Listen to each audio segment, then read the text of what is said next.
Hello, this is AstrologerCoach Sonja Francis, and today we're going to be talking about the upcoming new moon in 13 degrees of Virgo on September 5th at 7:38 a.m. East Coast time in the US, which is also New York time, or 4:38 a.m. West Coast time in the US, which is also LA time. Now, the new moon always means new beginnings. We're planting new seeds.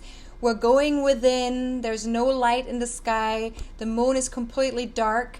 And we're really tapping into our intuition to find these new seeds, to look to see what are we trying to accomplish in this next lunar month for these next 28 days.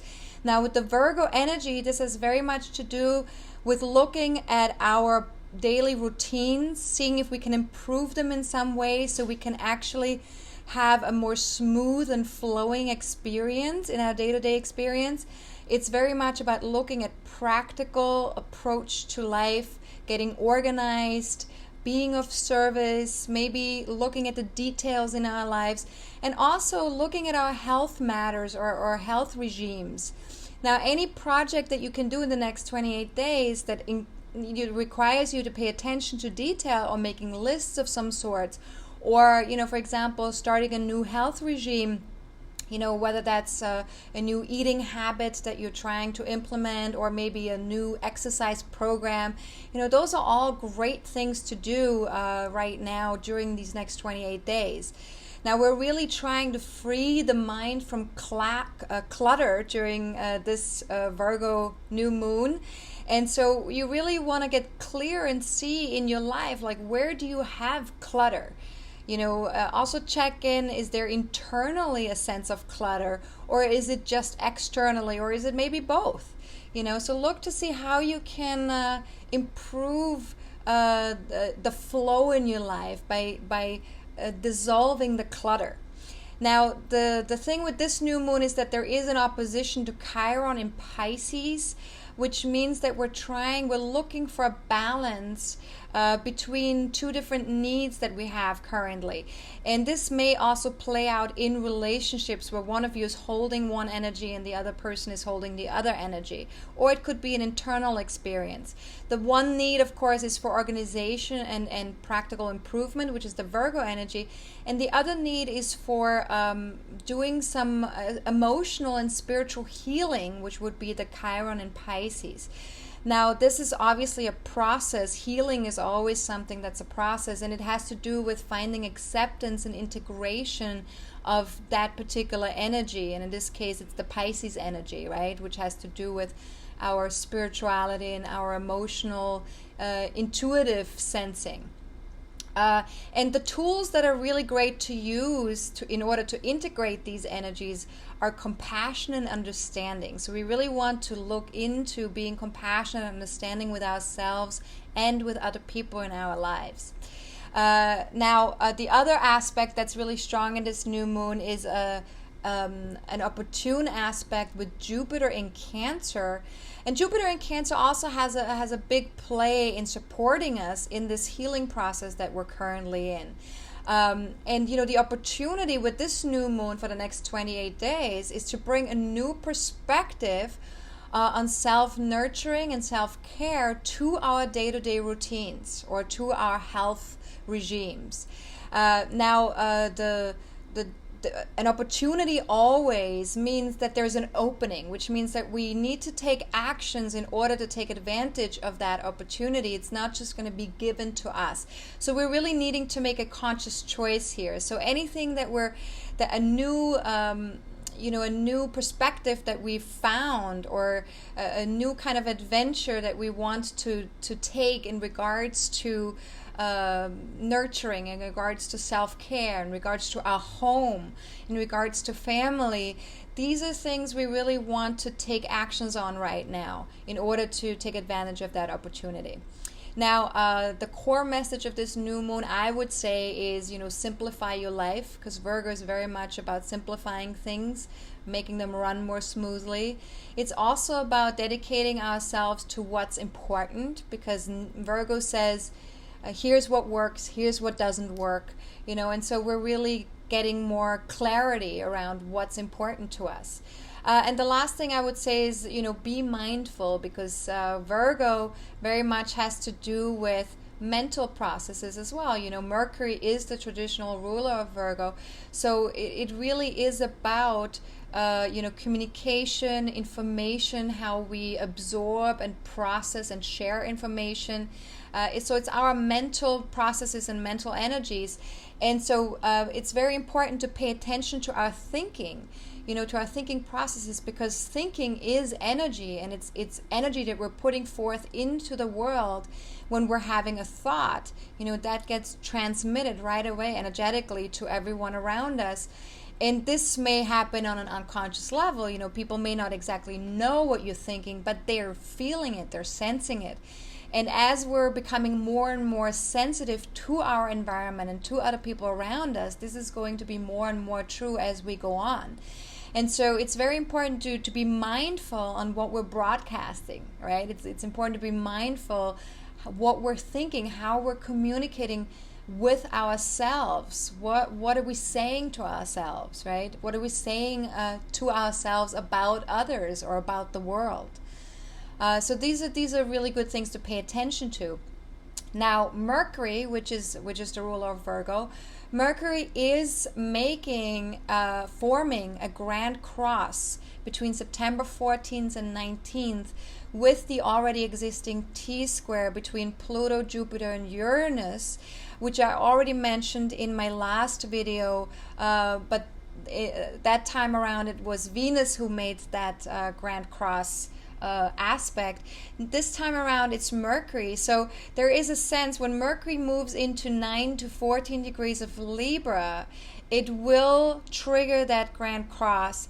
And so we might feel a little bit stuck at the time, but what a grand cross does is it brings tremendous awareness to the process that needs change in our lives right now. So we're really becoming very clear. Something is in our faces at this time, and we're becoming very clear what needs changing. And so we need to take actions despite of the fact that we're feeling a little bit stuck. We got to take baby steps. We got to really make an effort to keep taking little actions, because we will get rewarded for that. We will find that we will be able to move through that grand cross and really experience some amazing results and some great expansion once that grand cross has softened again. Now, with that placement of 9 to 14 degrees of Libra, I would say look in your natal chart where this is taking place. The house placement of those degrees are going to be very important in your life during that time, because this is really where the focus is in terms of our thinking, of our restructuring, in terms of our beliefs and our mental processes. So really look to see what house is that in, what area of your life is going to be affected. And if you need help with that, feel free to reach out for a mini reading. Of course, I'd be happy to help you with that as well.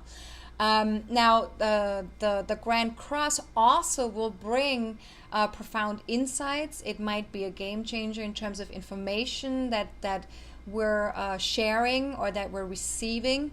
And there's definitely some stuff that will come to light, because Pluto is involved in this Grand Cross as well. So things will come up to the surface that need to be dealt with, that need to be communicated possibly. So we're really needing to allow also for all these processes to take place and to make some space for that, and not to panic.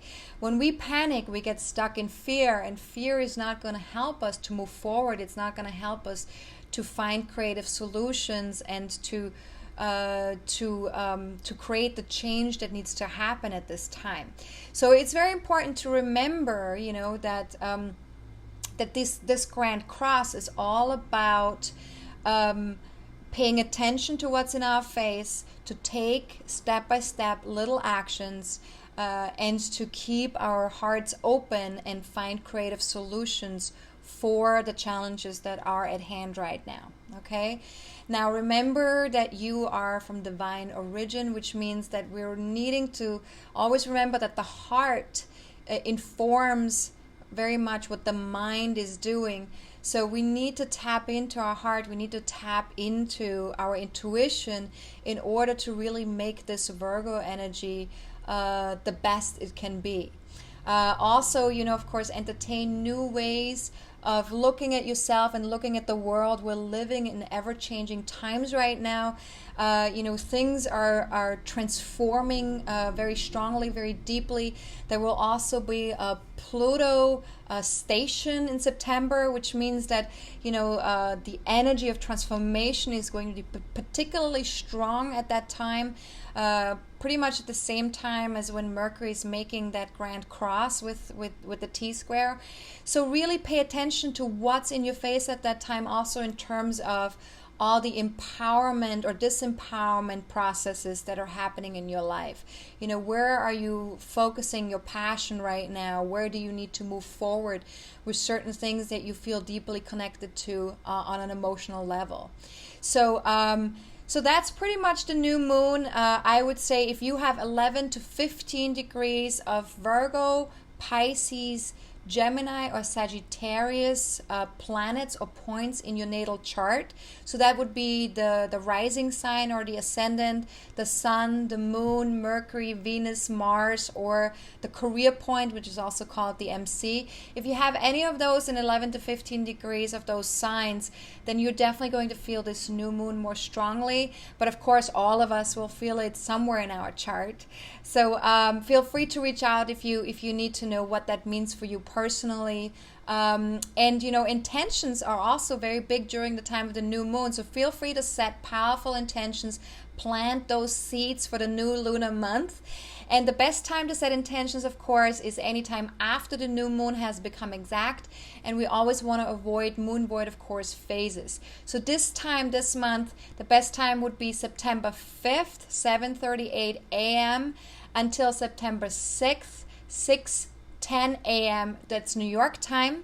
Or September 6th, 3:12 p.m. until September 7th, 7:38 a.m.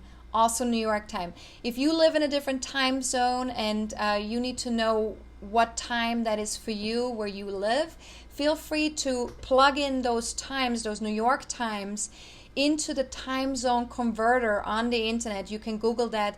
It's a fantastic tool.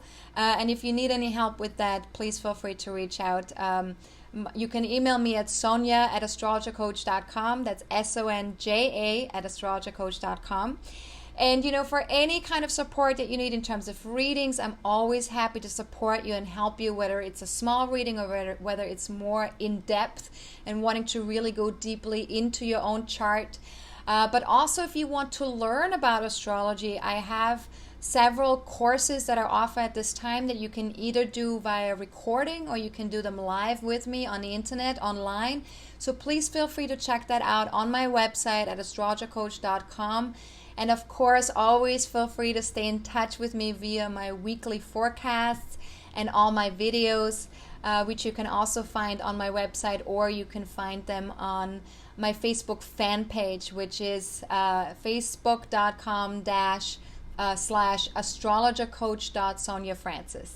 All right, so have a fantastic new moon. Remember to go within. Remember to tap into your intuition and really inspire yourself to see what's coming up for you in regards to this new lunar cycle. What is it that you would like to accomplish this month?